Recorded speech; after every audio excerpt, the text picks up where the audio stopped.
زرحمت کن نظر برحال زارم یا رسول اللہ زرحمت کن نظر برحال زارم یا رسول اللہ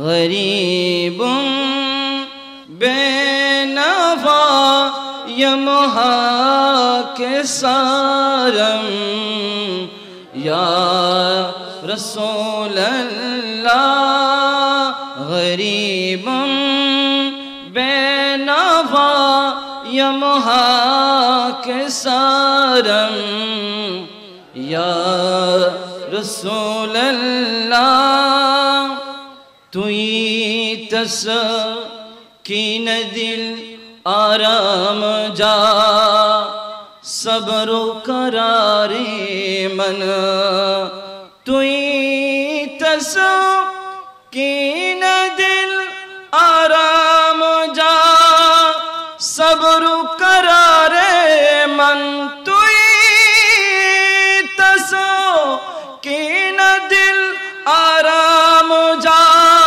صبر و قرار من روخ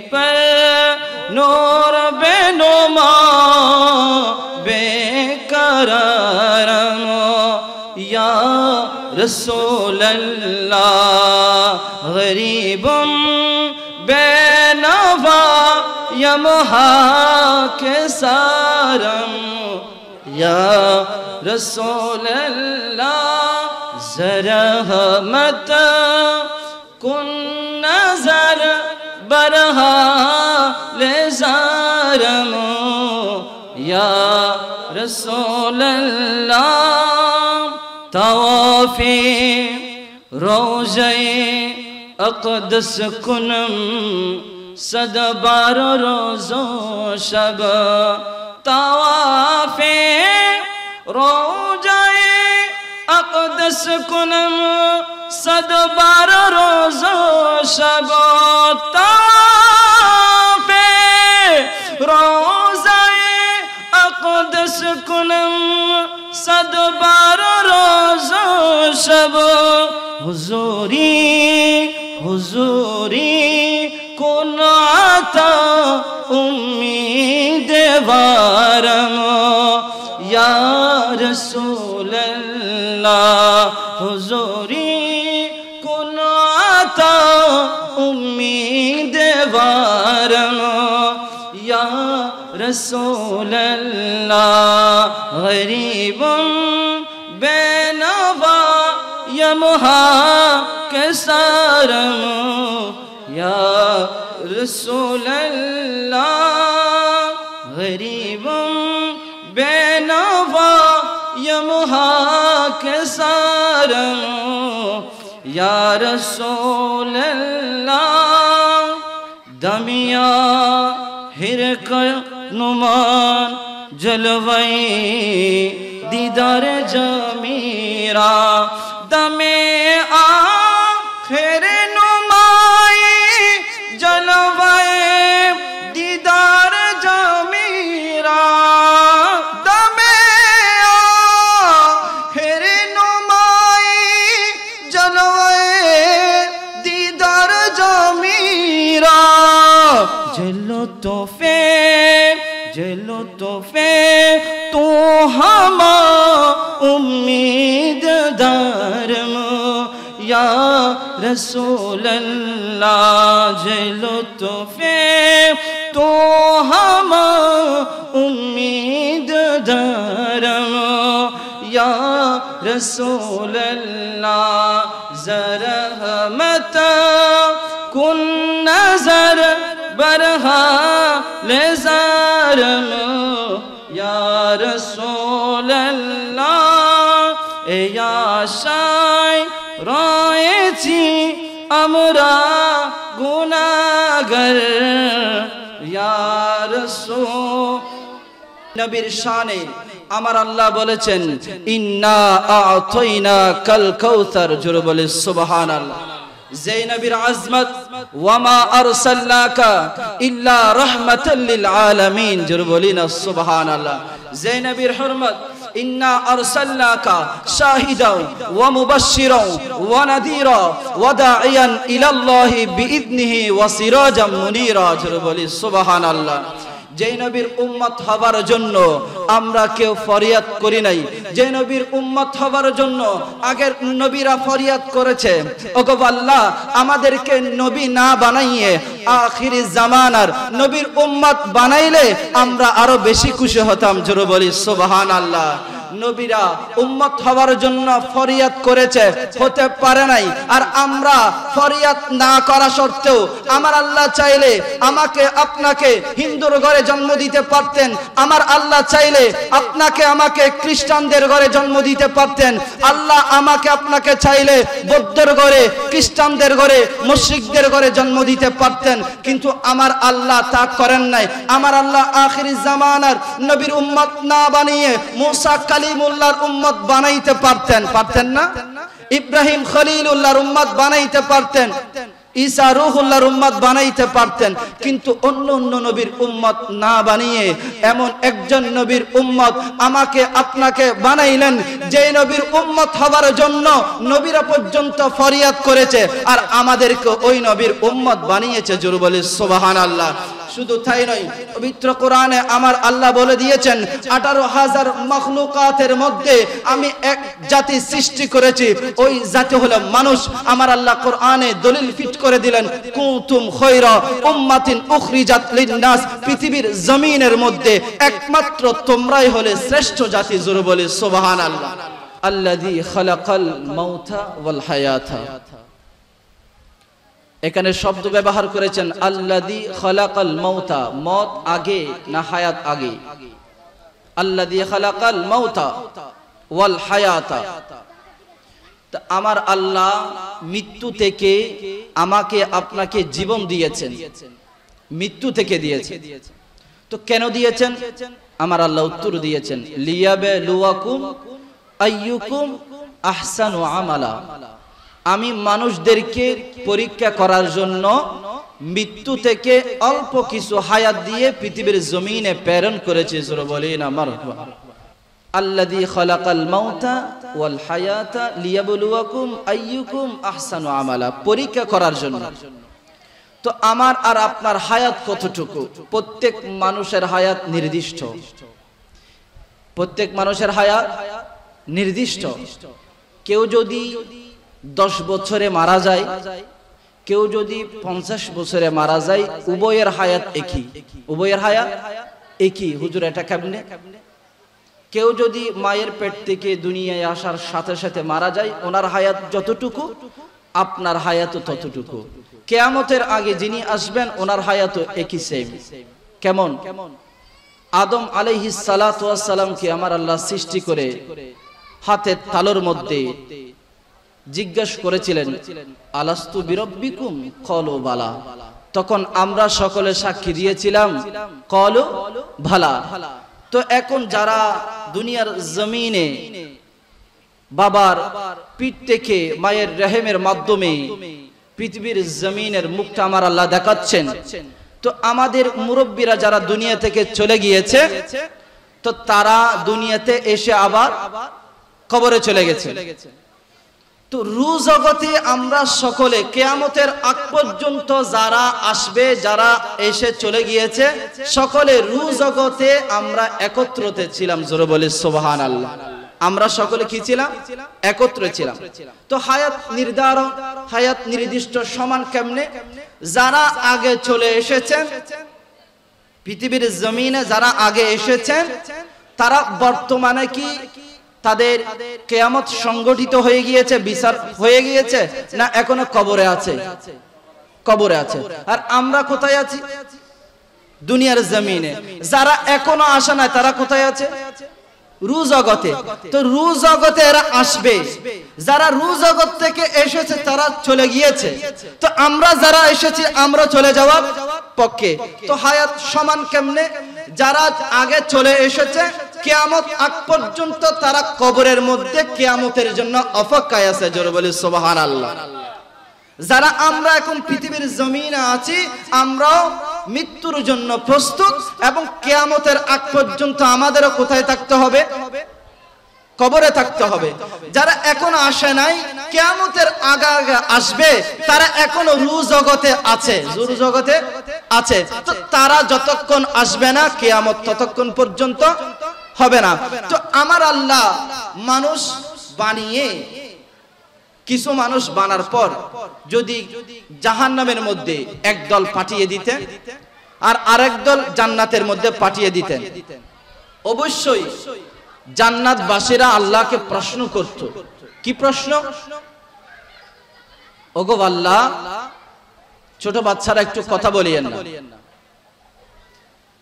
আমার আল্লাহ যদি মানুষ বানানোর পর মৃত্যু থেকে হায়াত দিয়ে পৃথিবীর জমিনে না পাঠাতেন, তাহলে মানুষ বানার সাথে সাথে যদি জান্নাতের মধ্যে পাঠিয়ে দিতেন, আরেকটা দল জাহান্নামের মধ্যে পাঠিয়ে দিতেন, তো জান্নাতবাসীরা আল্লাহকে প্রশ্ন করত, ওগো আল্লাহ, আমি কোন ভালো কাজটা করলাম যার কারণে জান্নাত পেলাম? করতো না? অবশ্যই করত। আর জাহান্নামে যারা বানার পর জাহান্নামে দিয়ে দিয়েছেন, তো তারা প্রশ্ন করত, ওগো আল্লাহ, কি অপরাধ করেছি, কি অন্যায় করেছি, এদেরকে জান্নাত দিলেন, আমাদেরকে জাহান্নাম দিলেন? প্রশ্ন করত না? এই প্রশ্নটা মানুষ যেন করতে না পারে, এই জন্য রু জগৎ থেকে অল্প কিছু হায়াত, সূরা আনআমের ৩ নম্বর আয়াতের মধ্যে আমার আল্লাহ বলেছেন, হুয়াল্লাযী খালাকাকুম মিন তিনিন সুম্মা কাদা আজালা, জোরে বলি সুবহানাল্লাহ। মাটি থেকে অল্প কিছু হায়াত দিয়ে সুম্মা কাদা আজালা ওয়া আজালু মুসাম্মান ইনদা, আরেকটা নির্দিষ্ট সময় আল্লাহর কাছে রয়েছে, ওই নির্দিষ্ট হায়াতটা শুরু হবে কবর থেকে, জোরে বলি সুবহানাল্লাহ। তো আমার আল্লাহ একটা নির্দিষ্ট হায়াত দিয়ে দুনিয়ার জমিনে প্রেরণ করেছেন, তো মৃত্যু থেকে হায়াত দিয়েছেন, আল্লাযী খালাকাল মাউতা ওয়াল হায়াতা, হায়াত দিয়েছেন। তো এখন কিয়ামতের ময়দান কায়েম হবে, আমরা সকলেই কবর থেকে উঠব, কবর থেকে উঠব। তো কবর থেকে উঠে আমরা সারিবদ্ধভাবে দাঁড়িয়ে যাব। কারো কারো আমলনামা ডান হাতে আসবে, কারো আমলনামা বাম হাতে আসবে। তো আমার আল্লাহ বিচার ফয়সালা করবেন। কেমন করবেন? সূরা কাহাফের 49 নম্বর আয়াতের মধ্যে রব্বে করিম বলেন, মালি হাযাল কিতাব লা ইউগাদিরু সগীরাতান ওয়ালা কাবীরাতান ইল্লা আহসাহা, জোরে বলি সুবহানাল্লাহ। ওগো আল্লাহ, কোন কিতাব আপনি আমার সামনে দিলেন, যেই কিতাবের মধ্যে চায়ের দোকানে কি কথা বলেছি, বন্ধুর আড্ডায় কি কথা বলেছি, রাতের অন্ধকারে কি অন্যায় করেছি, মায়ের অবাধ্য হয়ে কি কাজটা করেছি, একদম লাইট বন্ধ করে রুমের মধ্যে কি অপরাধগুলা করেছি, এই সমস্ত কিছু তো আমার যে হাতের মধ্যে আপনি বালান দিলেন, এখানে তো সব লেখা রয়েছে। আমরা প্রশ্ন করব আল্লাহকে, মালে হাযাল কিতাব, এটা কোন কিতাব দিলা? লা ইউগাদিরু সগীরাতান ওয়ালা কাবীরাতান ইল্লা আহসাহা, ছোট বড় সব রয়েছে। তো আমার আল্লাহ বলেন সূরা বনী ইসরাঈল, ইকরা কিতাবাক কাফা বিনাফসিকাল ইয়াওমা আলাইকা হাসিবা, ইকরা কিতাবাক, পড়ো, তোমার সামনে যে বালামটা কিতাব দেওয়া হয়েছে, ইকরা কিতাবাক, তুমি পড়ো। কাফা বিনাফসিকাল ইয়াওমা আলাইকা হাসিবা, তোমার হিসাবের জন্য তুমি যথেষ্ট, জোরে বলি সুবহানাল্লাহ। আজকে মেম্বার লাগবে না, চেয়ারম্যান লাগবে না, এলাকার মান্যগণ্য মানুষ কাউকে লাগবে না, তোমার হিসাবের জন্য তুমি যথেষ্ট। 12 বছর পর থেকে তুমি কি করেছো সমস্ত কিছু এখানে আছে। 12 বছর পর্যন্ত আমাকে আপনাকে আল্লাহ টেস্ট পরীক্ষার মধ্যে রেখেছেন, জোরে বলি সুবহানাল্লাহ।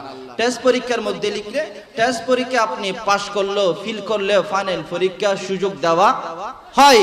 এই জন্য 12 বছর পর্যন্ত কোনো অন্যায় করলে আমাদের অন্যায়গুলো লেখা হয় না। তো 12 বছর পর থেকে যা যা অন্যায় করেছি এই বালামের মধ্যে আছে।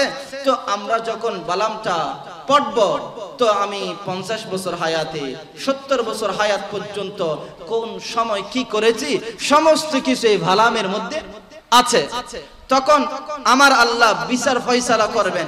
বিচার ফয়সালা করে একটা দল কোথায় যাবে? জান্নাতে। আর একটা দল কোথায় যাবে? জাহান্নামে।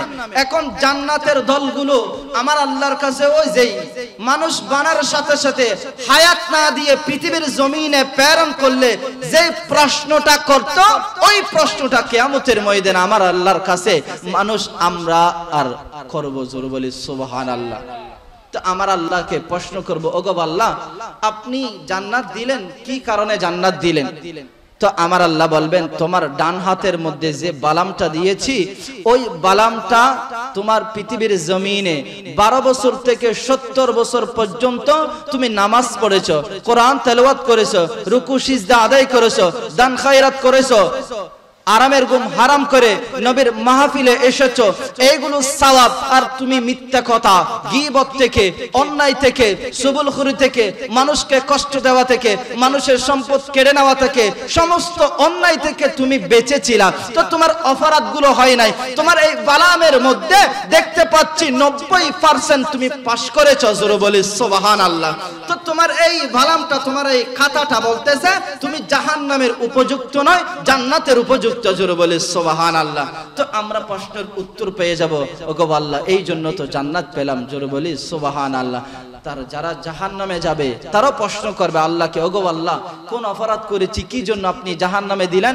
ওই প্রশ্ন করার সাথে সাথে হাতের মধ্যে যে বালামটা থাকবে, ওই বালামের মধ্যে দেখতে পাবে সে 12 বছর পর থেকে মিথ্যা কথা, গীবত, সুবুলখুরি, দুনিয়ার জমিনের মধ্যে এমন কোন অন্যায় নাই যে অন্যায়টা সে ব্যক্তি করে নাই।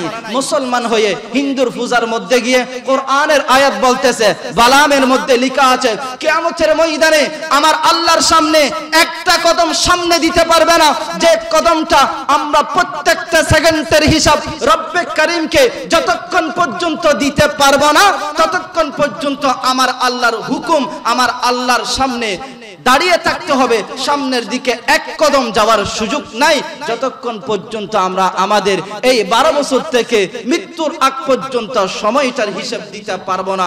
এই জন্য বাঁচার সুযোগ নাই। তো কিয়ামতের ময়দানে যখন জাহান্নামে আমাকে আপনাকে দিবে, তখন কি হবে? এই বালামটার জন্য তখন আপনি মিথ্যা কথা, গীবত এগুলা যখন আপনি বললেন, আপনার আমলনামা যখন আপনি খারাপ করলেন, বাঁচার সুযোগ আছে। তখন মৃত্যু যখন এসে যাবে, তো মানুষ কতগুলো বলবে, হাত্তা ইজা জা আহাদাহুমুল মাউত ক্বালা রাব্বিরজিউন লাআল্লি আ'মালু সালিহান ফিমা তারাকতু কাল্লা। রব্বে কারীম পৃথিবীর জমিনের মধ্যে আপনি আমাকে আরেকটু প্রেরণ করুন। তো আমার আল্লাহ জিজ্ঞেস করবে, তোকে কেন আবার দুনিয়ার জমিনে প্রেরণ করার জন্য কামনা করতেছো? তো আমার আল্লাহকে আমি আর আপনি বলবো, ওগো আল্লাহ লাআল্লি আ'মালু সালিহান, লাআল্লি আ'মালু সালিহান। আপনি 70 বছর হায়াত দিয়েছেন, নামাজ পড়ার সুযোগ হয় নাই, কোরআন তেলাওয়াত করার সুযোগ হয় নাই, ভালো কাজ করার সুযোগ হয় নাই। আরেকটু আপনি পৃথিবীর জমিনের মধ্যে হায়াত দিয়ে আমাকে পাঠান, আমি অন্যায় করব না, গীবত করব না, মানুষকে কষ্ট দিব না। লাআল্লি আ'মালু সালিহান, লাআল্লি আ'মালু সালিহান, ভালো কাজগুলো করে করে তোমাকে রাজি করব। জোরে বলে সুবহানাল্লাহ। আমার আল্লাহ বলবেন তারাকতু, এটা কখনো সম্ভব নয়, হায়াত নির্ধারিত চলে যাবে। তো প্রত্যেকটা সেকেন্ডের হিসাব আমাকে আপনাকে দিতে হবে। আল্লাযী খালাকাল মাউতা ওয়াল হায়াতা লিয়াবলুয়াকুম আইয়ুকুম আহসানু আমালা। আমি পৃথিবীর জমিনের মধ্যে মানুষকে প্রেরণ করেছি মৃত্যু থেকে হায়াত দিয়ে একমাত্র পরীক্ষা করার জন্য। জোরে বলি সুবহানাল্লাহ। লিয়াবলুয়াকুম আইয়ুকুম আহসানু আমালা। আমার আল্লাহ আহসানু আমালা বলেছেন। এখানে কিয়ামতের ময়দানে আপনার আমল আমার আমল গণনা করা হবে না। আমরা যেভাবে 1 2 গণনা করি, আমাদের আমলগুলো কিয়ামতের ময়দানে মিজানের পাল্লায় গণনা করবে না, মাপবে। জোরে বলে সুবহানাল্লাহ। কি করবে? মাপবে। তো গণনা করলে নামাজকে কয় ওয়াক্ত পড়েছে এটা দেখবে, আর গণনা না করলে কে কয় ওয়াক্ত নামাজ পড়েছে এটা আমার আল্লাহ দেখবে না। কোন কাজটা আপনি খালেস নিয়তে করেছেন এই আমার আল্লাহ এই খালেস নিয়তটা দেখবে। জোরে বলি না সুবহানাল্লাহ। কারণ একজন হিন্দু 10টা বাজে যদি মুসলমান হয়, হিন্দু থেকে মুসলমান হয়েছে কয়টা বাজে? 10টা বাজে। 10টা বাজে মুসলমান হওয়ার সাথে সাথে 11টার দিকে ওই ব্যক্তি মারা গিয়েছে। এখন আপনার বিভাগটা কি বলে? ওই ব্যক্তি জান্নাতি না জাহান্নামী? আওয়াজ বুঝেন নাই?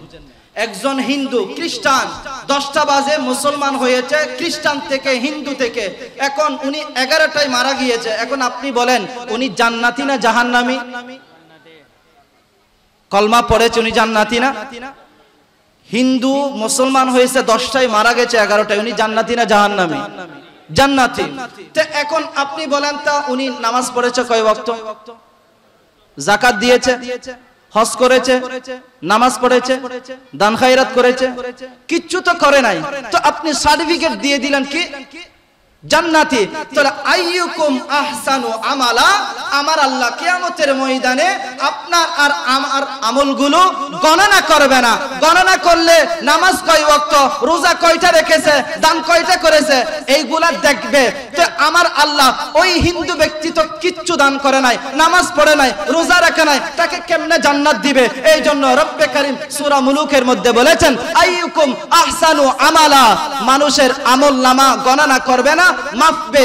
সেই ব্যক্তি 40 বছর হায়াতে, 50 বছর হায়াতের মধ্যে যে অন্যায়গুলো করেছে, মানুষকে কষ্ট দিয়েছে, গীবত করেছে, এই গীবত গুলো যখন আল্লাহর কাছে ফানা চাইবে, আল্লাহর কাছে যখন মাপ চাইবে, ওই হিন্দু ব্যক্তি যখন ইসলাম ধর্ম গ্রহণ করার সাথে কালমাটা এক পাল্লাই দিবে, আর 50 বছর আর পূজা করেছে, অন্যায় করেছে, আল্লাহর সাথে শিরিক করেছে, ওইগুলো এক পাল্লাই দিবে।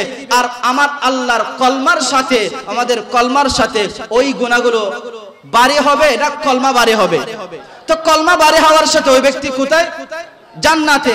এই জন্য আমার আর আপনার আমলগুলো গণনা করবে না, আমার আল্লাহ মাফ বেজর বলে সুবহানাল্লাহ। এই জন্য খালেস নিয়তে আপনি যদি একটা সিজদা দিতে পারেন, ওই সিজদা যদি কবুল হয়ে যায় কিয়ামতের ময়দানে এটা আপনার জন্য নাজাতের ওসিলা হবে। জোরে বলে সুবহানাল্লাহ। এই জন্য আমরা সিজদাতে গিয়ে কি বলি? সুবহানা রব্বিয়াল আলা, সুবহানা রব্বিয়াল আলা। আমি একদম নিচু হয়ে, যত শক্তিমান হোক, আমার যত শক্তিশালী শরীর হোক, আমার ক্ষমতা যত হোক, আমি যখন সিজদাতে চলে যাব, ছোট্ট একজন বাচ্চা আমাকে লাথি দিলে, ধাক্কা দিলে আমি পড়ে যাব না? তো আমার আমিত্ব আমি ছেড়ে দিয়ে একদম নিঃস্ব হয়ে সিজদা দিয়ে নিজের শক্তিটা একদম মাটির সাথে মিশে দিয়ে আমার আল্লাহর ঘোষণা দিচ্ছি, ছোট্ট নয়, আমার আল্লাহকে কি বলতেছি? সুবহানা রব্বিয়াল আলা। আমার আল্লাহর প্রশংসা এবং আমার আল্লাহকে বড় বললাম। আমি বড় হয়ে না ছোট হয়ে? তো আমি ছোট হয়ে যখন আল্লাহকে বড় বললাম, আমার আল্লাহ ফেরেশতাদেরকে ওই আসমানের মধ্যে ঘোষণা দিয়ে দেয়, ওই ফেরেশতারা হাজী আব্দুস সত্তার এলাকার মধ্যে ওই অমুক ব্যক্তিটি আমার কদমের মধ্যে আমার ঘরে এসে সিজদা দিয়েছে আর বলেছে সুবহানা রব্বিয়াল আলা, সুবহানা রব্বিয়াল আলা। আমাকে বড় বলেছে, নিজে নিচু হয়ে গিয়েছে। আমি ওই ব্যক্তিকে ভালোবাসি, তোমরাও ভালোবাসো। আর ফেরেশতারা ঘোষণা দিয়ে দেয় পৃথিবীর জমিনের মধ্যে আমার আল্লাহ ওই ব্যক্তিকে ভালোবাসে, আসমানবাসীও ওই ব্যক্তিকে ভালোবাসে, পৃথিবীবাসীর ভাষে ঘোষণা করে দেয় ওই পৃথিবীবাসী তোমরাও হাজী আব্দুস সত্তার জামে মসজিদের ওই মুসল্লিটাকে ভালোবাসো। জোরে বলে সুবহানাল্লাহ। তো এই জন্য নিজেকে যত নিচু করবেন আমার আল্লাহ তত উপরে নিবে, নিজেকে যত বড় মনে করবেন আমার আল্লাহ তত কোথায় নিবে? এই জন্য আমার আর আপনার অহংকার জিনিসটা একদম চলে যেতে হবে। আর অহংকার করবেন কি দিয়ে বাবারা? একটু চিন্তা করেন তো, আমরা এসেছি কোত্থেকে? আমরা যে নাপাক ফোঁটা এক ফোঁটা পানি থেকে আমাদের সৃষ্টি, কথা বলেন ঠিক কিনা? তো নাপাক ফোঁটা এক ফোঁটা বীর্য থেকে আমরা পৃথিবীর জমিনে আমাকে আপনাকে চেহারাটা দেখিয়েছেন, পৃথিবীর জমিনটা দেখিয়েছেন। এই আমরা তো পাক একটা পানি থেকে আসি নাই, নাপাক পানি থেকে একটা শরীর আমাকে আপনাকে দিয়েছেন। তো আমার আল্লাহ সূরা ইনফিতারের মধ্যে ঘোষণা দিয়েছেন, ইয়া আইয়ুহাল ইনসান মা গররাকা বিরব্বিকাল কারীম। হে মানুষ, তোকে কিসে প্রতারিত করলো? আল্লাযী খালাকাকা ফাসাওয়াকা ফাআদালাক ফি আইয়ি সূরাতিন মা শাআ রাক্কাবাক। আমি সুঠাম দেহের অধিকারী দিয়ে, সুন্দর একটা চেহারা দিয়ে পৃথিবীর জমিনের মধ্যে প্রেরণ করেছি। ইয়া আইয়ুহাল ইনসান মা গররাকা বিরব্বিকাল কারীম। কিসে তোকে প্রতারিত করলো, কিসে তোকে ধ্বংস করলো? একবার চিন্তা করলি না কে তোকে পাঠালো? আর করছো কি পৃথিবীর জমিনে? এই রকম করলে আমাদের হবেটা কি? এই তিনটা প্রশ্ন যদি আমরা মানি তাহলে আমাদের দ্বারা অন্যায় হবে না। যদি একটু চিন্তা করি আমাদেরকে কে পাঠালো? আওয়াজ করেন বাবারা, কে পাঠালো? কি জন্য পাঠালো? ইবাদতের জন্য।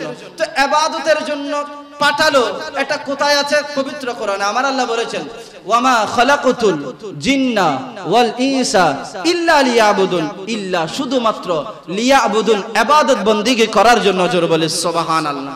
এখানে ইবাদত বندگی দ্বারা শুধু নামাজ পড়া, কোরআন তেলাওয়াত করা, হজ করা এগুলা নয়।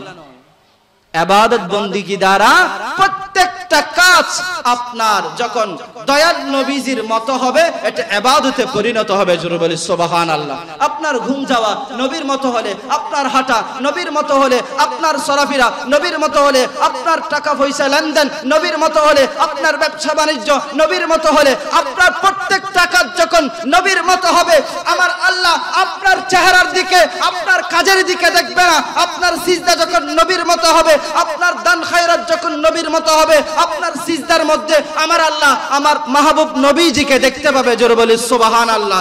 আপনার কোরআন তেলাওয়াত যখন নবীর মতো হবে, আপনার নামাজ সিজদা যখন নবীর মতো হবে, আপনার এই ইবাদত বندگی গুলার সাথে আমার দয়াল নবীজির ইবাদতের সাথে যখন কানেকশন হবে, আমার ইবাদতের মধ্যে দয়াল নবীজিকে যখন আমার আল্লাহ দেখতে পাবেন, অটোমেটিকলি দয়াল নবীজির ওসিলায় আমার আল্লাহ আমার আর আপনার ইবাদত বندگی কবুল করে নেবে। জোরে বলি সুবহানাল্লাহ। এই জন্য আমি কয় ওয়াক্ত নামাজ পড়েছি, কয়টা রোজা রেখেছি এগুলা দেখবে না। হুব্বে মুস্তাফা নিয়ে 1 টাকা দান করতে পারলে, হুব্বে মুস্তাফা নিয়ে মাহফিলে 10 মিনিট সময় দিলেন, 1 ঘন্টা সময় দিলেন, এটা যদি কবুল হয়ে যায় কিয়ামতের ময়দানে এটা নাজাতের ওসিলা হবে। জোরে বলি সুবহানাল্লাহ। জানাজার নামাজের মতো, জায়নাজার নামাজে যখন আমরা যাই কেউ খালি হাতে ফিরাই না। এটা কেমনে? মুর্দা যদি কি হয়? নেককার হয়। মুর্দা যদি কি হয়?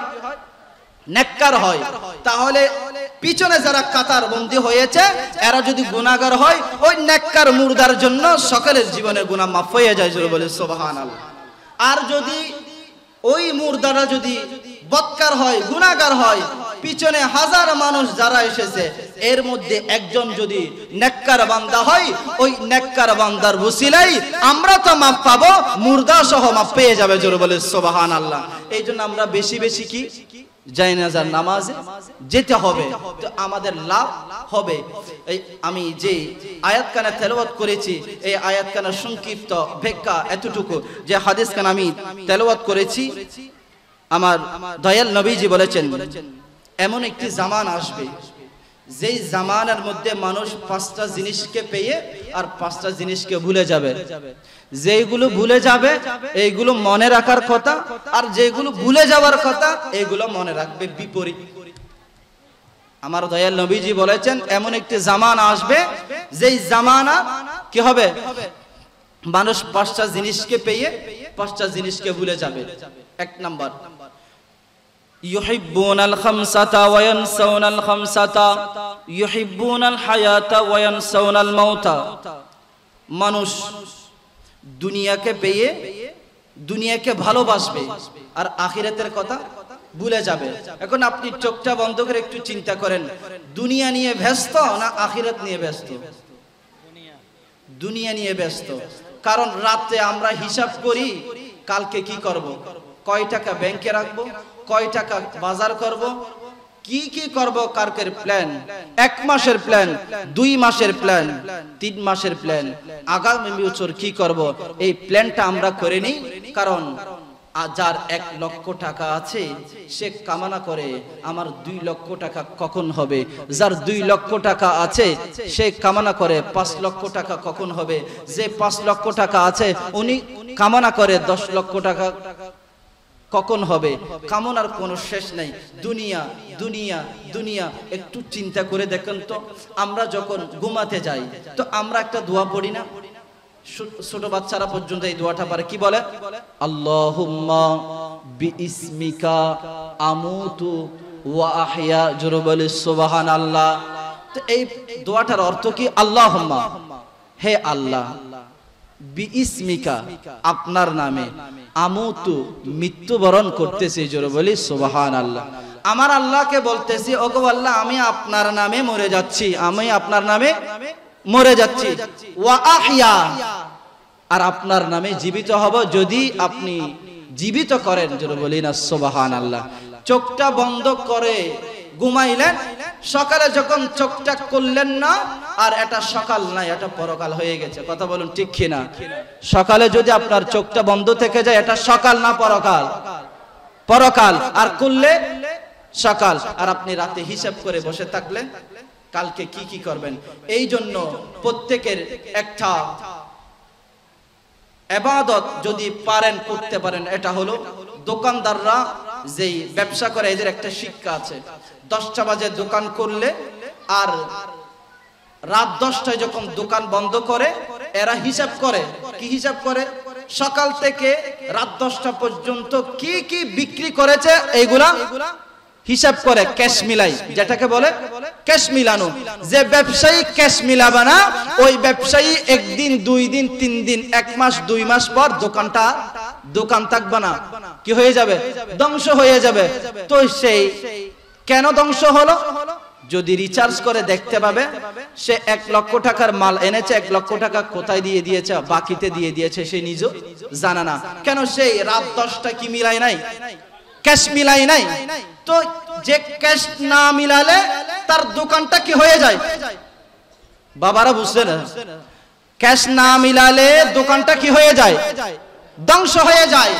তো আপনি সকাল থেকে রাত 10টা পর্যন্ত দুনিয়া নিয়ে ব্যস্ত হয়ে পড়েছেন, আর রাতে ঘুমানোর আগে আল্লাহকে বলতেছেন, ওগো আল্লাহ, আপনার নামে মরে যাচ্ছি, আপনার নামে জিন্দা হব কাল সকালে। এই সকাল থেকে রাত 10টা পর্যন্ত নামাজ পড়েছেন, রোজা রেখেছেন, ভালো কাজ কয়টা করেছেন, অন্যায় কাজ কয়টা করেছেন, মানুষের সম্পদ নিয়ে টানাটানি, চায়ের দোকানে আড্ডা, মানুষকে কষ্ট দেওয়া, যত ধরনের অন্যায়, এই অপরাধগুলো আপনি করেছেন। এই অপরাধগুলোর হিসাব কি ঘুমানোর আগে আপনি করেছেন? একটু চিন্তা করেন, আপনি কি করেছেন? করেন নাই। তো না করে আল্লাহকে বলতেছেন, ওগো আল্লাহ, আপনার নামে মরে যাচ্ছি। যদিও ওই রাতটা আপনার শেষ রাত হয়, মালাকুল মউত অনেক কষ্ট করে আপনার জানটা বের করবে।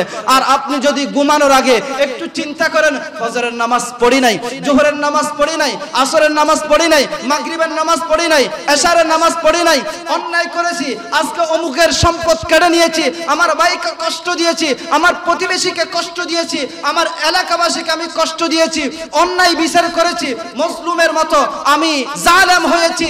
এই অন্যায়গুলো করে আর আপনি যখন রাত 10টার দিকে ঘুমানো যাচ্ছেন, আর আপনি তাওবা করলেন না, আর আপনার আল্লাহর কাছে আল্লাহুম্মা বিইসমিকা বলে মরে যাচ্ছেন, আর মালাকুল মউত যদি ওই রাতে আপনার কাছে এসে যায়, আপনি গুনাহগার হিসেবে আল্লাহর কাছে যাচ্ছেন। তো গুনাহগার হিসেবে আল্লাহর কাছে গেলে কিয়ামতের ময়দানে আল্লাহ আপনাকে দিবে, ইকরা কিতাবাক, তোমার আমলনামা তুমি পড়ো। 90% দেখবেন এই অন্যায়গুলো। তো আমরা যখন ঘুমানোর আগে একটা আমল করব, ওই আমলটা কি ওই ব্যবসায়ীর মতো রাত 10টায় সে ক্যাশ মিলাই, আমরাও ক্যাশ মিলাবো। এই ক্যাশটা কেমনে মিলাবো? আমি ঘুমানোর আগে যাই নামাজটা ভিজিয়ে 2 রাকাত তাওবার নামাজ পড়বো। জোরে বলি সুবহানাল্লাহ। ওই তাওবার নামাজ পড়ে আমার আল্লাহকে বলবো, ওগো আল্লাহ, আমি সকালে এই অন্যায় করেছি, দুপুরে এই অন্যায় করেছি, আজকে অমুককে কষ্ট দিয়েছি, ওগো আল্লাহ, আপনার কাছে ওয়াদা করলাম আর এই অন্যায়টা আমার দ্বারা হবে না, অন্যায় কাজটা আমি আর কখনো করব না। এইভাবে যখন আল্লাহর কাছে ঘুমানোর আগে বলে দিবেন, ওগো আল্লাহ, আমি কাল থেকে পরিবর্তন হয়ে যাব, আখেরি তওবা করতেছি, আল্লাহ আপনি আমার তওবা কবুল করেন। জোরে বলি সুবহানাল্লাহ। আল্লাহর কাছে যখন আপনি আপনার অপরাধগুলো এইভাবে স্বীকার করবেন, সূরা ফুরকান ৭০ নম্বর আয়াতের মধ্যে আমার আল্লাহ বলেছেন, ইল্লা মান তাবা ওয়া আমানা ওয়া আমিলা সালিহান ফাউলাইকা ইউবাদদিলুল্লাহু সাইয়্যাতিহিম হাসানাত। জোরে বলি সুবহানাল্লাহ। আমার আল্লাহ ঘোষণা দেয়, যারা খালেস নিয়তে তওবা করে আমি তাদের তওবাগুলো কবুল করি। শুধু তাই নয়, যে অপরাধগুলো সে 70 বছর করেছে, 50 বছর করেছে, সে যখন নিজেকে অনুতপ্ত হয়ে আমার কাছে হাত তুলে দিয়েছে, ওগো আল্লাহ আপনি আমার অপরাধ মাফ করে দেন, আপনি আমার অন্যায়গুলো মাফ করে দেন, আর কোনোদিন অন্যায় করব না, এইভাবে যখন আল্লাহর কাছে তওবা করে আমার আল্লাহ ওই ব্যক্তির জীবনের গুনাহগুলো সওয়াবে ফাউলাইকা ইউবাদদিলুল্লাহু সাইয়্যাতিহিম হাসানাত, আমার আল্লাহ ওই ব্যক্তির অপরাধগুলো সওয়াবে পরিণত করে আমলনামার মধ্যে লিপিবদ্ধ করে দেয়। জোরে বলি সুবহানাল্লাহ। কিয়ামতের ময়দানে আমার আল্লাহকে আমরা বলবো, ওগো আল্লাহ এতগুলো আমি ভালো কাজ করি নাই, তো আমার আল্লাহ বলবে তুমি গুনাহ করে করে রাতে ঘুমানোর আগে যখন আমার কাছে তওবা করেছো আমার ভালো লেগেছে, আমি তোমার এই গুনাহগুলো সওয়াবে পরিণত করে দিয়েছি। জোরে বলি সুবহানাল্লাহ। তো কেমন, আমি যদি এই জুব্বাটা 1 মাস পরি, 2 মাস পরি, একবারও আমি সাবান লাগাবো না, পরিষ্কার করব না, এই জুব্বাটা কি পরিষ্কার থাকবে না অপরিষ্কার থাকবে? আমি 1 মাস পরব, এই জুব্বাটা পরে ঘুমাবো, এই জুব্বাটা পরে বাইরে বের হব, এই জুব্বাটা আমার শরীর থেকে একদম খুলবো না। এখন আপনি জুব্বাটা কি পরিষ্কার থাকবে না অপরিষ্কার থাকবে? অপরিষ্কার থাকবে। তো আমি যদি 70 দিন, 1 মাস, 2 মাস পরে গিয়ে লন্ডির কাছে গিয়ে আমি এই জুব্বাটা দিই, একটু বলেন তো আপনার বিবেক দিয়ে লন্ডি আপনার এই জুব্বাটা কয়বার পরিষ্কার করবে? বাবারা বুঝেন নাই? আপনার ময়লাযুক্ত কাপড়টা আপনি যখন লন্ডিতে দিবেন 1 মাস পর, 2 মাস পর, 3 মাস পর উনি ওই লন্ডিতে আপনার কাপড়টা কয়বার পরিষ্কার করবে? একবার। কয়বার? একবার। আপনি দিলেন 3 মাস পর, 3 মাস পর্যন্ত ময়লা করলেন, আর লন্ডিতে দিলেন কয়বার? পরিষ্কার করলেন কয়বার? একবার। একবারে 90 দিনের ময়লা পরিষ্কার করতে কয় মিনিট লেগেছে? 5 মিনিট, 10 মিনিট। মজাদ দেওয়ার সাথে সাথে কি হয়ে গিয়েছে? পরিষ্কার হয়ে গিয়েছে। 90 দিনের ময়লা লন্ডি আপনার কাপড়টা পরিষ্কার করে নিয়েছে কয় মিনিট? 5 মিনিটে। কয় মিনিট? এই ময়লা করেছেন 90 দিন পর্যন্ত। 90 দিন পর্যন্ত আপনি ময়লা করেছেন, পরিষ্কার করলেন কয়বার? একবার। আখিরাতের তুলনায় হাদিসে কারিমার মধ্যে রয়েছে, যেই ব্যক্তি 90 বছর হায়াত পায় ওই ব্যক্তি পৃথিবীর জমিনের হায়াত পেয়েছে আখিরাতের তুলনায় মাত্র 3 মিনিট। কয় মিনিট? 3 মিনিট হায়াত পেয়েছে। তো আমরা যদি 90 বছর হায়াত পাই, 90কে প্রথমে 2 ভাগ করতে হবে। কয় ভাগ? 2 ভাগ। কারণ 45 বছর আমরা ঘুমিয়েছি। প্রত্যেকদিন যেভাবে চোখটা খুলে রাখি অনুরূপ ভাবে আমরা চোখটা বন্ধ রাখি। জোরে বলি সুবহানাল্লাহ। কথা বলুন ঠিক কি না? আমরা প্রতিদিন ঘুমাই না, আমরা প্রতিদিন আবার জেগে উঠি না। তো আমার বয়স যদি 90 বছর হয়, আমার বয়স কয় বছর? 45। আর 45 বছর আমি কি করেছি? ঘুমিয়েছি। এবং 45 থেকে আরো 12 মাইনাস দিতে হবে। 12 বছর পর্যন্ত আমার গুনাহ কি লিখেছে না লিখে নাই? লিখা নাই। তো 12 বছর মাইনাস দিলে কত টাকা? 33। কত টাকা? 33। তো যে 90 বছর হায়াত পেয়েছে ওই ব্যক্তি বেঁচেছে মাত্র কয় বছর? 33 বছর অন্যায় করেছে। এই অল্প হায়াতটা আমরা যদি ভালো কাজে ব্যবহার করতে পারি চিরস্থায়ী জান্নাতের মধ্যে বসবাস করব। জোরে বলে সুবহানাল্লাহ। ওই জান্নাতের মধ্যে ওখানে হাসিল হবে না, আপনার এই হায়াতের উপর ডিপেন্ড করবে আপনি জান্নাতি না জাহান্নামী।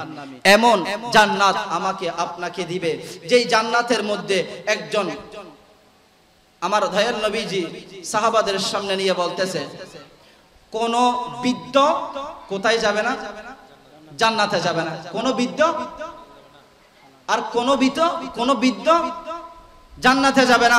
তো এক মহিলা ছিল, উনি কান্নাকাটি শুরু করে দিয়েছে, ইয়া রাসূলুল্লাহ আমি তো অন্যায় করি নাই, আমি ভালো কাজ করেছি, নামাজ পড়েছি, ইয়া রাসূলুল্লাহ আমি কেন জান্নাত পাবো না? আমি কেন জান্নাত পাবো না? আমি তো অন্যায় করি নাই, আমি কি বৃদ্ধ হয়েছে এটা আমার অপরাধ? জোরে বলি না সুবহানাল্লাহ।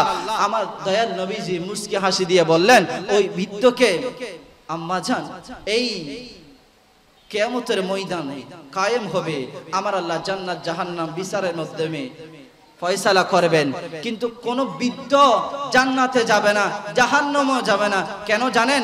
প্রত্যেকটা মানুষ কবর থেকে উঠবে আর জান্নাতে যাবে 30 থেকে 33 বছর বয়সে। জোরে বলে সুবহানাল্লাহ। যে 90 বছর উনিও উঠবে কয় বছর? 30 থেকে 33। যে ছোট বাচ্চা 5 বছরে মায়ের পেট থেকে পড়ার সাথে সাথে মারা গিয়েছে, ওনার বয়স কত? 33। বৃদ্ধ মানুষের বয়স কত? 33 থেকে 33 বছর বয়স নিয়ে আমরা জান্নাতের মধ্যে বসবাস করব। আর এমন স্ত্রী আমাকে আপনাকে দিবেন যে স্ত্রী আপনার শুধু সেবা করবে। কি করবে? সেবা করবে। জান্নাতের হুর বলা হয় যে হুরগুলোর একটা ওড়নার টুকরা পৃথিবীর জমিনের মধ্যে একটু দেখানো হয়, সূর্যের আলো হারিয়ে ফেলবে। জোরে বলি না সুবহানাল্লাহ। এত সুন্দর হুর জান্নাতি ব্যক্তিদেরকে আমার আল্লাহ দিবেন, আমার আল্লাহ দিবেন। এ আমাদের হাত আছে না, হাতের একটা চামড়া আছে, চামড়ার ভিতর আর একটা সাদা চামড়া আছে, এর পরে চর্বি আছে, এরপর মাংস আছে, এরপর হাড্ডি আছে, এরপর হাড্ডির পরে কি আছে? মগজ আছে। তো কয়টা জিনিস? প্রায় 5টা জিনিস আমাদের হাতের মধ্যে আছে। তো জান্নাতের হুরগুলো এমন সুন্দর হবে যে এই বাহিরের থেকে আয়নার ভিতর যেইভাবে ভিতরের জিনিসটা দেখা যায়, অনুরূপ ভাবে হুরদের পায়ের ভিতর, হাতের ভিতর মগজগুলো আয়নার মতো দেখা যাবে। জোরে বলি না সুবহানাল্লাহ। এমন সুন্দর হুর জান্নাতি ব্যক্তিদেরকে দিবে। আর জান্নাতের পৃথিবীর জমিনে যে স্ত্রীটা দিবে, ওই স্ত্রীটি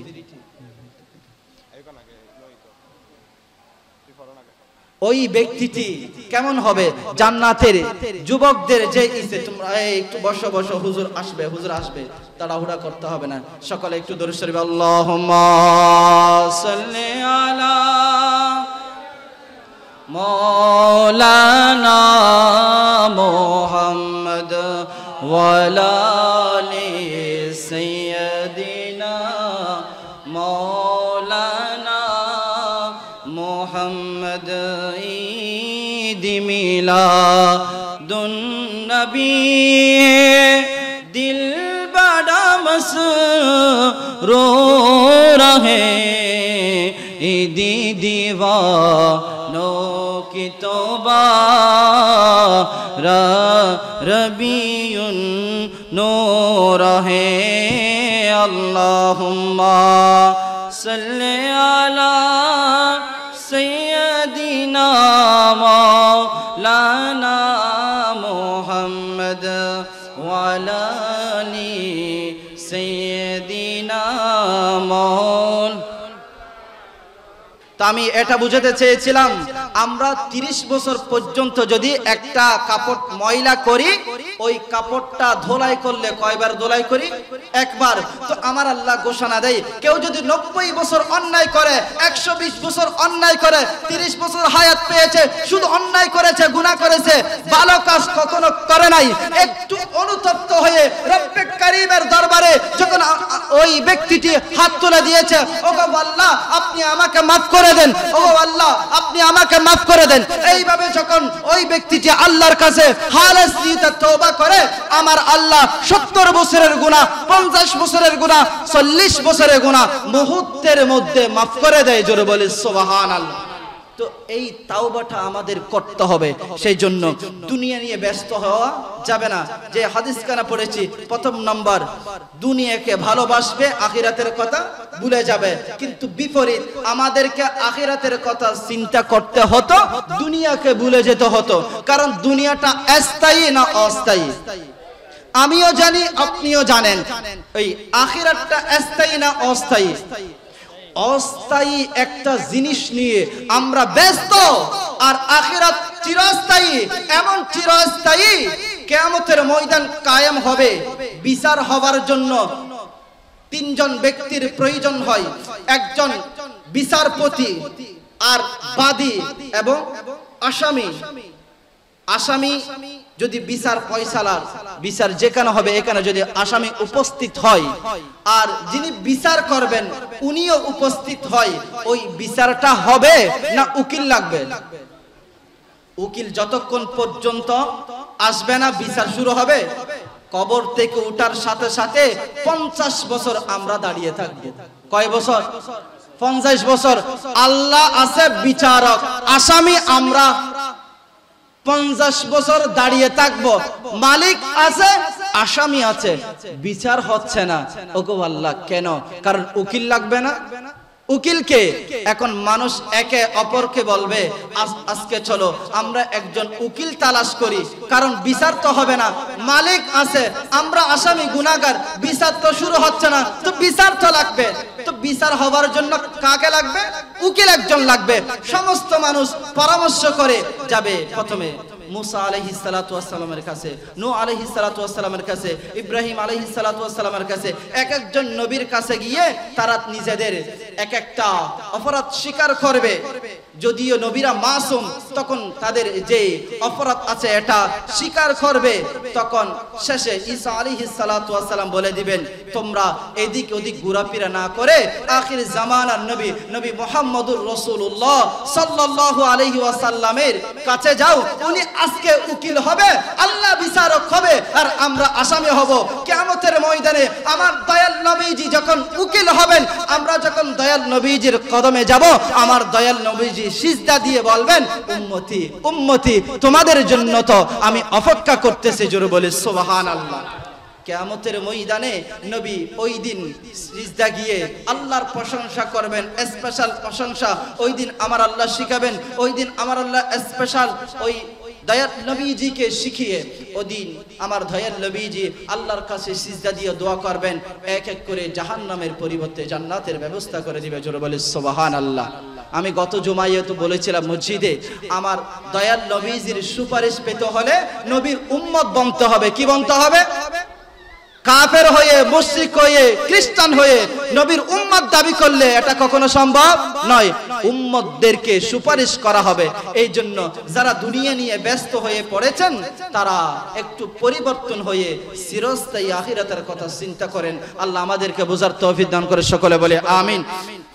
এরপর দ্বিতীয় নাম্বার, ইউহিব্বুনাল কুসুর ওয়া ইয়ানসাউনাল কুবুর।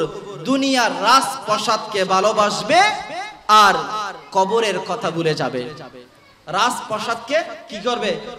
ভালোবাসবে, কবরের কথা ভুলে যাবে। এখন আপনি চিন্তা করেন, কবরের কথা বেশি চিন্তা করার প্রয়োজন ছিল না রাজপ্রাসাদের কথা বেশি চিন্তা করার প্রয়োজন ছিল? তো কবরের কথা, কবরে আমরা চলে যাব আর রাজপ্রাসাদ দুনিয়াতে থেকে রইবে। কেমন থাকবে? আপনাকে কবরে রেখে আসবে। কবরে রেখে আসার সাথে সাথে এই রাজপ্রাসাদগুলো, আপনার সম্পদ, আপনার যা কিছু পৃথিবীর জমিনে অর্জন করেছেন অন্যায় করে, গীবত করে, আর এই অপরাধগুলো আপনার জায়গা, সম্পত্তি, টাকা পয়সা সব কিছু আপনার সন্তান, আপনার স্ত্রী, আপনার ভাই এগুলা কেড়ে নিবে। আপনাকে 3 টুকরা সাদা কাপড় পেঁচিয়ে মাটির নিচে রেখে আসবে। আর আত্মীয় স্বজনরা বলবে, বড় সন্তান এটা কোথায়? উনি আগে হকদার। বাবাকে মাটি দেওয়ার জন্য বাবার উপরে মাটি দিয়ে লাথি দিয়ে দিয়ে বাবাকে কবর দেওয়ার জন্য আগে হকদারকে সন্তান। এইভাবে আপনার আপন সন্তান, আপনার আপন ভাই আপনাকে কবরে রেখে আসবে। কবরে রেখে আসার সাথে সাথে বাড়িতে এসে একটা বৈঠক করবে। ওই বৈঠকের মধ্যে আপনার জায়গা ভাগ করে নিবে। ওই বৈঠকের মধ্যে আপনার টাকাগুলো ভাগ করে নিবে। ওই বৈঠকের মধ্যে আপনি ফ্ল্যাট করেছেন, কয়জন কয় ফ্ল্যাট পাবে এইগুলো ভাগ করে নিবে। অথচ এই ফ্ল্যাটগুলোর জন্য, সম্পদগুলোর জন্য, জায়গাগুলোর জন্য আপনার ভাইকে আপনি পরিচয় দেন নাই, আপনার সন্তানকে আপনি কটূক্ষ করেছেন, আপনার প্রতিবেশীকে আপনি হিংসা করেছেন। সম্পদগুলোর জন্য সম্পদ থাকবে, আপনি থাকবেন না। আপনার ঘর থাকবে, আপনি থাকবেন না, আপনার টাকা পয়সা থাকবে, আপনি থাকবেন না। তো আপনার সাথে যেগুলা যাবে ওইগুলা নিয়ে ব্যস্ত না হয়ে আপনার সাথে যেগুলা যাবে না ওইগুলা নিয়ে ব্যস্ত হলে কিয়ামতের ময়দানে আর আপনি জান্নাত কামনা করে জান্নাত কি আপনি কিনে নিয়েছেন আল্লাহর কাছ থেকে? জান্নাত আপনার এই হায়াতের মধ্যে আল্লাহর কাছ থেকে অর্জন করতে হবে। তো কিভাবে অর্জন করবেন? অন্যায় করা যাবে না, গীবত করা যাবে না, মিথ্যা কথা বলা যাবে না, অন্যায় অবিচার বাহায়াপনা এইগুলার মধ্যে থাকা যাবে না। কেন থাকবেন? আমার আল্লাহ দুইজন লেখক ফেরেশতা এইখানে দিয়েছেন বাবারা, ইদ ইয়াতালাক্কাল মুতালাক্কিয়ান আনিল ইয়ামিনি ওয়া আনিস শিমালি কঈদ মা ইয়ালফিজু মিন কওলিন ইল্লা লাদাইহি রাকিবুন আতীদ। মানুষের জবান থেকে এমন একটা শব্দ বের হয় না যেই জবানের শব্দটা দুইজন এই লেখক ফেরেশতা প্রত্যেকটা ওয়ার্ড মা ইয়ালফিজু মিন কওলিন ইল্লা লাদাইহি রাকিবুন আতীদ, প্রত্যেকটা ওয়ার্ড এই ফেরেশতারা রেকর্ড করতেছে ভিডিও আকারে। কিয়ামতের ময়দানে একটা লফজ আমার আল্লাহর কাছে হিসাব না দিয়ে সামনে কদম দিতে পারবেন না। তো আপনার জবানের প্রত্যেকটা শব্দ যদি লিখিত হয়, আপনি কখনো গালি দিতে পারেন না, আপনি কখনো মিথ্যা কথা বলতে পারেন না, আপনার মাকে কষ্ট দিতে পারেন না, আপনার স্ত্রীকে কষ্ট দিতে পারেন না, আপনার বাবাকে কষ্ট দিতে পারেন না, আপনার প্রতিবেশীকে কষ্ট দিতে পারেন না, কাউকে কষ্ট দিতে আপনি পারবেন না। কারণ আমার আল্লাহর ঘোষণা মা ইয়ালফিজু মিন কওলিন ইল্লা লাদাইহি রাকিবুন আতীদ, প্রত্যেকটা ওয়ার্ড ফেরেশতারা লিখে কিয়ামতের ময়দানে আপনি নিজ চোখে দেখবেন। আল্লাহ আমাদেরকে বুঝার তৌফিক দান করে, সকলে বলে আমিন। এই জন্য কবর নিয়ে একটু চিন্তা করবেন, রাজপ্রাসাদ নিয়ে ব্যস্ত হইয়েন না। রাজপ্রাসাদ আপনার সাথে কবরে যাবে না। কাপড়বিহীন এসেছেন আর সাদা 3 টুকরা কাপড় নিয়ে যাবেন, যে কাপড়গুলো আপনার টাকা না থাকলেও দোকানে গিয়ে যদি বলেন আমার আব্বা মারা গিয়েছে, কাপনের কাপড় কেনার জন্য কি নাই, টাকা নাই, 100 জন দাঁড়িয়ে দেবে আপনাকে কি দেওয়ার জন্য, কাপড় দেওয়ার জন্য, এমনি দিয়ে দেয়। ওই কাপড়টা আপনাকে পেঁচিয়ে কবরে রেখে আসবে। ওই কবরের কথা চিন্তা করুন, যে কবরের নিচে মাটি, যে কবরের উপরে মাটি, যে কবরের পাশে মাটি, যে কবরের 2 পাশে মাটি, উপরে মাটি, নিচে মাটি, ডানে মাটি, বামে মাটি, ওই মাটিটা আপনাকে 2 পাশে কি করবে, চাপ দিবে। এই কবরের আযাব থেকে কেউ বাঁচার সুযোগ নাই। এই জন্য আল্লাহ আমাদেরকে দুনিয়া নিয়ে ব্যস্ত না হয়ে কবরের কথা চিন্তা করার তৌফিক দান করে, সকলে বলে আমিন। এরপর রয়েছে ইউহিব্বুনাল মাল ওয়া ইয়ানসাউনাল হিসাব। মানুষ সম্পদকে ভালোবাসবে আর আখিরাতের নেকির কথা ভুলে যাবে। সম্পদকে কি করবে, ভালোবাসবে, আখিরাতের নেকির কথা ভুলে যাবে। তো সম্পদকে আপনিও ভালোবাসেন, আমিও ভালোবাসি, আপনার প্রতিবেশী ভালোবাসে। এই সম্পদ নিয়ে ব্যস্ত না হয়ে আখিরাতের সম্পদ কাজে আসবে না নেকি কাজে আসবে? আপনার আখিরাতে নেকি বেশি কাজে আসবে না সম্পদ কাজে আসবে? তো সম্পদ বেশি কাজে আসবে না নেকি কাজে আসবে? এখন আপনি দিন রাত নেকি নিয়ে ব্যস্ত না সম্পদ নিয়ে ব্যস্ত? সম্পদ নিয়ে। এই সম্পদ আপনাকে জাহান্নামে নিয়ে যাবে আর নেকি আপনাকে কি নিয়ে যাবে, জান্নাতে নিয়ে যাবে। কেমন? আমরা যখন নামাজ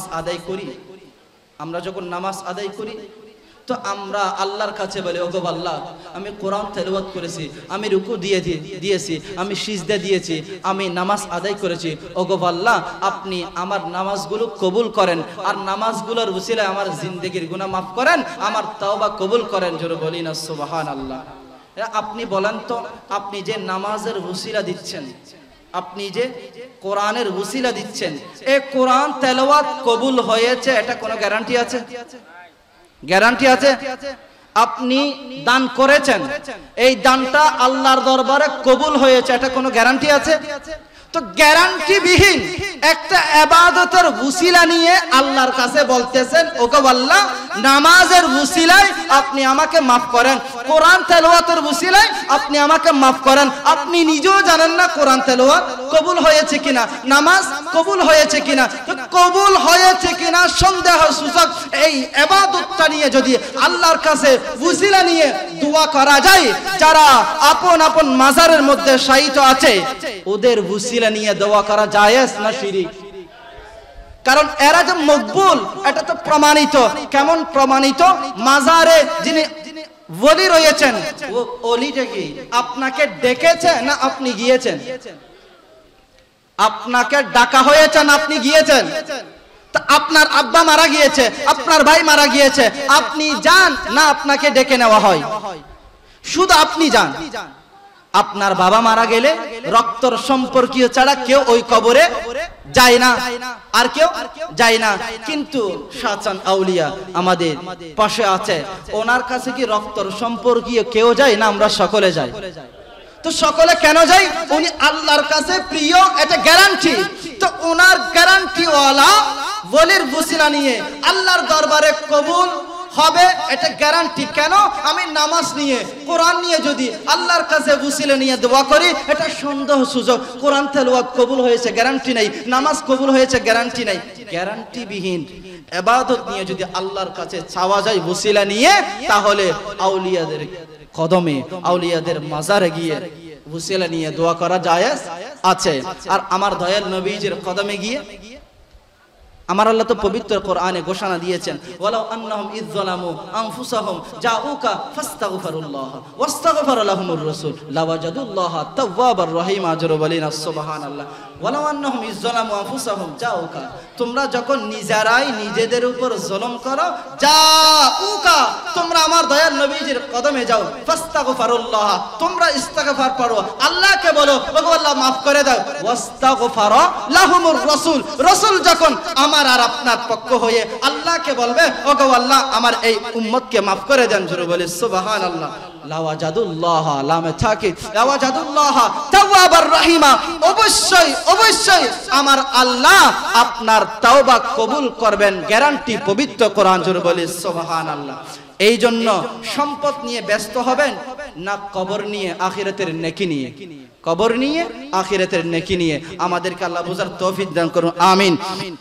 শেষ নাম্বার, ইউহিব্বুনাল মাখলুক ওয়া ইয়ানসাউনাল খালিক, সৃষ্টিকে নিয়ে পাগল হয়ে যাব, স্রষ্টার কথা ভুলে যাব। কিন্তু বিপরীত, স্রষ্টার কথা চিন্তা করা উচিত ছিল, কিন্তু আমরা স্রষ্টাকে ভুলে গেলাম। আর কাকে মনে রাখলাম? সৃষ্টিকে। আপনার কাছ থেকে যদি কেউ জিজ্ঞেস করে আপনার হাতটা কার, আপনি কি বলবেন? আমার। চোখটা কার? আমার। আপনি বলবেন না আমার কাছ থেকে জিজ্ঞেস করলে হাতটা কার, আমি বলবো কার? আমার। চোখটা কার? আমার। আমার শরীরটা কার, আমি বলবো আমার। পাটা কার? আমার। একটা একটা জিজ্ঞেস করলে কি করব? আমার। আমার আমার যেগুলা আমি বললাম, কিয়ামতের ময়দানে আমার আল্লাহ কাছে যখন নাফরমান বান্দা হয়ে দাঁড়াবো, আমার আল্লাহ জিজ্ঞেস করবেন নামাজ পড়েছ? হ্যাঁ ওগো আল্লাহ পড়েছি। যাকাত দিয়েছ? হ্যাঁ ওগো আল্লাহ দিয়েছি। রোজা রেখেছ? হ্যাঁ ওগো আল্লাহ রেখেছি। কিন্তু সে নামাজ পড়ে নাই, সে রোজা রাখে নাই, যাকাত দেয় নাই। আমার আল্লাহকে বলবে ওগো আল্লাহ নামাজও পড়েছি, রোজাও রেখেছি, যাকাতও দিয়েছি, ভালো কাজ করেছি। এইগুলা যখন বলবে, আমার আল্লাহ ফেরেশতাদেরকে ডাকবে, ফেরেশতাদেরকে ডেকে বলবে এই মানুষটা যেগুলা বলতেছে এগুলা কি সত্য? আর ফেরেশতারা বলবে ওগো আল্লাহ এই নামাজি, এই রোজা রাখা নাই, এই নামাজ পড়ে নাই, ভালো কাজ করে নাই। তখন এই অপরাধ ব্যক্তি আল্লাহকে বলবে না ওগো আল্লাহ আমি নামাজ পড়েছি, রোজাও রেখেছি, ফেরেশতা আমার দুশমনি করতেছে, আমার বিরোধিতা করতেছে। এইভাবে যখন ওই ব্যক্তি অভিযোগ জানাবে, আমার আল্লাহ ওই জবানটা বন্ধ করে দিবে। জোরে বলিন আল্লাহু আকবার। কি দিবে? জবানটা বন্ধ করে দিবে। আল-ইয়াওমা নাখতিমু আলা আফওয়াহিহিম ওয়া তুকাল্লিমুনা আইদিহিম ওয়া তাশহাদু আরজুলুহুম বিমা কানু ইয়াকসিবুন। আপনার প্রত্যেকটা অঙ্গ প্রত্যঙ্গ জবান খুলে যাবে। হাত বলবে ইনি এই চুরিটা করেছে, পা বলবে ইনি ওই কাজটা করেছে, জিহ্বা বলে দিবে কি কি আপনি স্বাদ গ্রহণ করেছেন, চোখটা বলে দিবে আপনি কি কি করেছেন, কি কি দেখেছেন, কান বলে দিবে আপনি কি কি শুনেছেন।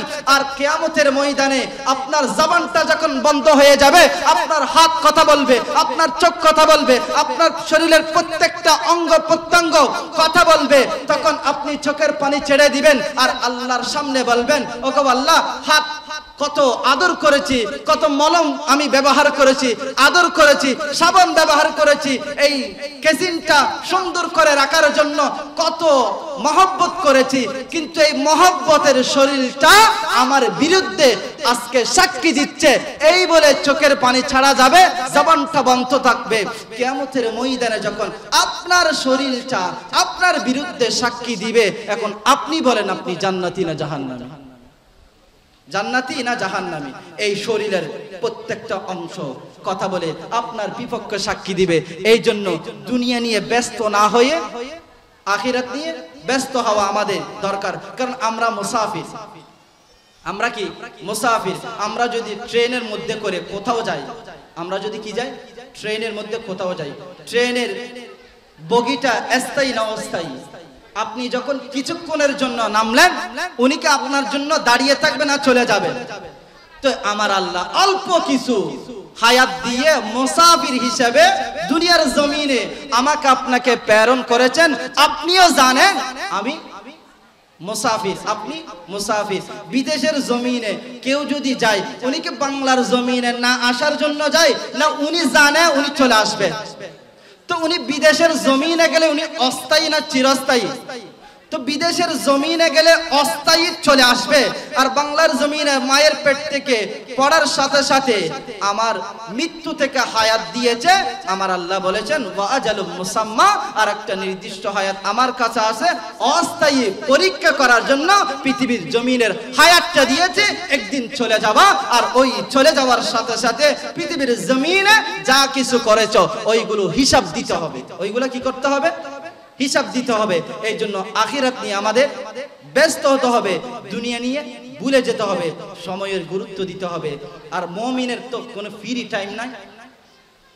বন্ধু বান্ধব যখন মাদ্রাসা ছুটি হয়, স্কুল কলেজ যখন ছুটি হয়, তারা বলে আজকে আমরা ফ্রি আছি, চলো কোনো একটা আড্ডার মধ্যে সময়টা কাটিয়ে দিই। মুমিনের কি কোনো ফ্রি সময় থাকতে পারে? কারণ আমি আগে যে আয়াতখানা বলেছি, প্রত্যেকটা লফজ লিখা হয়, প্রত্যেকটা ওয়ার্ড লিখা হয়। আপনার প্রতিটা সেকেন্ডের হিসাব দিতে হবে। ফামাইয়ামাল মিসকালা যাররাতিন খায়রান ইয়ারা ওয়া মাইয়ামাল মিসকালা যাররাতিন শাররান ইয়ারা। যাররা যাররা পরিমাণ হিসাব দিতে হবে।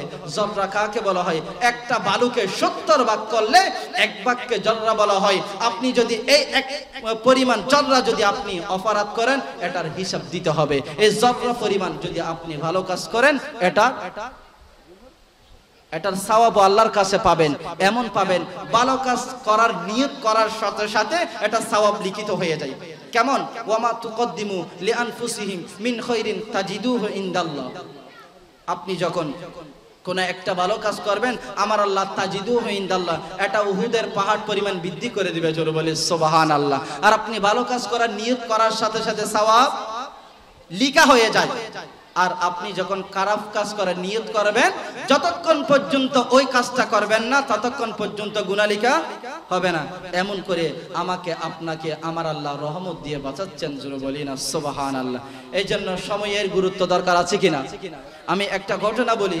3 জন বন্ধু একটা ট্যুরের মধ্যে গেলেন। কোথায় গেলেন? ভ্রমণে গেলেন। তো ভ্রমণে গিয়ে তারা নৌকার মধ্যে ভ্রমণ করতেছে। এমন একটা স্থানে তারা গেলেন যে স্থানের মধ্যে নিচে যে পাথরগুলো দেখা যাচ্ছে, ওই পাথরগুলো একদম নিচে আয়নার মতো দেখা যাচ্ছে। একদম কি আয়নার মতো, পানিগুলো এত পরিষ্কার। ওনারা নৌকার মধ্যে অনেক কিছু নিয়েছে। তো যেতে যেতে যেতে সাগরের মাঝখানে গেলেন, কিন্তু পাথরগুলো এত সুন্দর লাগতেছে। তো একজন ব্যক্তি বলতে লাগলেন, চলো আমরা কতগুলো কিনি, পাথর নিই। দ্বিতীয় জন ব্যক্তি বলতে লাগলেন, আমরা অনেক কিছু নিয়েছি, আমাদের বোঝা হয়েছে, পাথরগুলো নিয়ে খামাখা বাড়ি করার কোনো দরকার আছে? তৃতীয় জন ব্যক্তি বলতেছে, আমার ব্যাগটা তো খালি আছে, দেখি আমি ব্যাগ ভর্তি করে কতগুলো সুন্দর সুন্দর দেখে দেখে পাথরগুলা নিই। তো প্রথম জন ব্যক্তি একদম একটা পাথরও নিলেন না। প্রথম জন ব্যক্তি কি করলেন? একটা পাথরও নিলেন না। এই ঘটনাটা বুঝলে জীবনটা পরিবর্তন হয়ে যাবে। সময় কত গুরুত্বপূর্ণ জিনিস এটা বুঝবেন। তো প্রথম জন ব্যক্তি কি করলেন? একটা পাথরও নিলেন না। তৃতীয় জন ব্যক্তি একদম ব্যাগ ভর্তি করে কি নিলেন? পাথর নিলেন। তো পাথর নিয়ে তারা চলে এসেছেন। তো চলে আসলে ছোট বাচ্চাদের পাথর যখন হাতে থাকে, মার্বেল যেগুলো হাতে থাকে, তো এগুলো দেখলে তাদের মধ্যে ও ফাঁকিদেরকে মারার জন্য একটা কি কাঁটা আছে, আপনাদের এখানে কি বলা হয়? কাঁটাই বলা হয়। তো কাঁটা দিয়ে আমরা কি করি? পাখি শিকার করি। তো পাখি শিকার করি আমরা কি থাকলে? মার্বেল থাকলে, না হয় পাথর থাকলে। ওই তৃতীয় জন ব্যক্তি যিনি পাথর বেশি করে নিয়েছে, ওই ব্যক্তিটি একটা কাঁটা তৈরি করলো। কাঁটা তৈরি করে একটা সুন্দর সুন্দর পাথরগুলা দেখে দেখে উপরের দিকে কাঁটা মারা শুরু করলো। একটা নিক্ষেপ করলো, আরেকটা নিক্ষেপ করলো, আরেকটা নিক্ষেপ করলো। এইভাবে করতে করতে করতে করতে করতে 50টা, 70টা, 80টা যে পাথরগুলো এনেছে, ওই পাথরগুলো সব শেষ। মাত্র 2টা পাথর ব্যাগের মধ্যে আছে। কয়টা? কয়টা বাবারা? কয়টা? 2টা পাথর আছে। দ্বিতীয় জন ব্যক্তি একই সিস্টেমে পাথর নিক্ষেপ করতেছে ওই কাঁটা দিয়ে, আর ওনার কাছে আসছে কয়টা? একটা। তৃতীয় জন ব্যক্তি তো নেয় নাই, ওনার কাছে কি নাই? পাথর নাই। তখন ওনারা ওই ব্যক্তি, 3 জন ব্যক্তি বাজারের মধ্যে গেলেন। বাজারের মধ্যে গিয়ে একটা দোকানের মধ্যে দেখতে পাচ্ছে ওনাদের ব্যাগের মধ্যে যে পাথরটা আছে, ওই পাথরটা স্বর্ণ অক্ষরের মধ্যে একদম গ্লাস ফিটিং করে সেম পাথর একটা দোকানের মধ্যে বিক্রি হচ্ছে। জোরে বলি না সুবহানাল্লাহ। ব্যাগের মধ্যে যে পাথরটা আছে ঠিক সেম পাথর দোকানে কি হচ্ছে? বিক্রি হচ্ছে। তো ওই ব্যক্তিটি গিয়ে জিজ্ঞাসা করতেছে, ভাই এই পাথরটা আপনি কোথায় পেয়েছেন? আমরা তো অমুক জায়গার মধ্যে গিয়ে অনেক পাথর এনেছি, এই পাথরগুলো আপনি এখানে কেন রেখেছেন? ওই দোকানদার বলতেছে, আপনি কি জানেন এই পাথরটা সাধারণ কোনো মানুষ ক্রয় করতে পারবে না, রাজা বাদশারা ক্রয় করতে বাধা দিবে। এতগুলো টাকা রাজা বাদশার পর্যন্ত এই পাথরটা কেনার টাকা নাই। জোরে বলি না সুবহানাল্লাহ। ওই দোকানে যিনি বিক্রি করতেছে উনি ঘোষণা দিচ্ছে, এই পাথরটা বিক্রি করলে যেই টাকা আসবে ওই টাকাটা রাজা বাদশা ব্যতীত কেউ কিনতে পারবে না। তখন ওই ব্যক্তিটি সাথে সাথে বেহুশ হয়ে গেলেন, কারণ উনি তো কিছুক্ষণ আগে কি মেরেছে? কাঁটা মেরে মেরে এরকম দামি দামি পাথরগুলা কোথায় যেদিকে ইচ্ছা সেদিকে কি করেছে? নিক্ষেপ করে নিয়েছে। তখন ওনার মাঝে আর মাত্র আছে কয়টা? 2টা। তখন দ্বিতীয় জন ব্যক্তি একই সিস্টেমে দোকানে বিক্রি হচ্ছে, উনি এটা শুনে তখন ওই ব্যক্তিটি বলতে লাগলেন, আপনারা এই পাথরগুলা যা যেদিকে ইচ্ছা সেদিকে আপনারা কাঁটা নিয়ে মেরে দিয়েছেন। এই রকম আমার আল্লাহ 70টা বছর হায়াত দিয়ে পাথরগুলা আমাকে আপনাকে দিয়ে 70 বছর হায়াত দিয়ে 50 বছর কারো হায়াত, 40 বছর কারো হায়াত, কারো বছর হায়াত 90 বছর, কারো হায়াত 100 বছর। 100টা পাথর হায়াতের যে আমি হায়াতটা বলেছি, ওই হায়াতটা যে আপনি পাথর হিসাব করেন, 70টা পাথর আপনাকে দিয়ে দুনিয়ার জমিনে মায়ের পেট থেকে আপনাকে দুনিয়ার জমিনে প্রেরণ করেছেন। এখন 12 বছরের যে পাথরটা আপনি যা ইচ্ছা তা করে শেষ করে দিলেন, 13 বছর যা ইচ্ছা তা শেষ করে দিলেন, 15 বছর যা ইচ্ছা তা শেষ করে দিলেন। ওই কাঁটা মেরে মেরে যে পাথর দামি দামি পাথর যেই দিকে ইচ্ছা সেই দিকে তিনি ফেলে দিয়েছে। আর আপনার 70 বছর হায়াত, 28 বছর হায়াত, 50 বছর হায়াত আপনি শেষ করে দিয়েছেন। যেইভাবে দামি পাথর এমনি এমনি শেষ করে দিয়েছে, আর আপনার দামি হায়াত আপনি শেষ করে দিয়েছেন। ওই 2টা পাথর থাকা অবস্থায় যেইভাবে নিজের পাথরের মূল্য বুঝতে পেরেছে, আপনার 70 বছর হায়াত শেষ হওয়ার আগে 2 বছর যখন আপনার থাকবে, আপনি মুখে দাঁড়িয়ে রাখবেন, আপনি মসজিদে যাবেন, আপনি নামাজ পড়বেন, এই নামাজ আল্লাহর দরবারে আর কবুল হবে না। দামি দামি পাথরগুলা আপনি নষ্ট করে দিয়েছেন। আর যে 2টা পাথর আছে, মানে 2টা বছর আপনার আছে, আর 28 বছর, 78 বছর, 80 বছর হায়াত আপনি যেই দিকে ইচ্ছা সেই দিকে নষ্ট করলেন। পাথর যেইভাবে নষ্ট করেছে আপনার হায়াতটা নষ্ট করে দিলেন। আর আপনি জান্নাত কামনা করবেন, এই জান্নাত আপনার জন্য নয়। আল্লাহ আমাদেরকে বুঝার তৌফিক দান করে, সকলে বলে আমিন। এই জন্য দামি পাথর যখন হারিয়ে ফেলে ওই ব্যক্তি যেভাবে বুঝেছে, আর 70 বছর হায়াত শেষ হওয়ার পর আপনারা বুঝবেন। ধৈর্য সহকারে আপনারা বসুন। আমি শুরুতে বলে দিয়েছি হুজুর আসার সাথে সাথে এক লফজ বলা মানে এগুলা বিয়াদবি, কারণ আমি এখনো হুজুরের ছাত্র সমতুল্য। যা কিছু বলেছি নিজেকে আমল করার এবং আপনাদেরকে আমল করার তৌফিক দান করুন। সকলে বলি আমিন। ওয়া আখির দাওয়ানা আলহামদুলিল্লাহি রাব্বিল আলামিন। আসসালামু আলাইকুম ওয়া রাহমাতুল্লাহি তাআলা ওয়া বারাকাতুহু।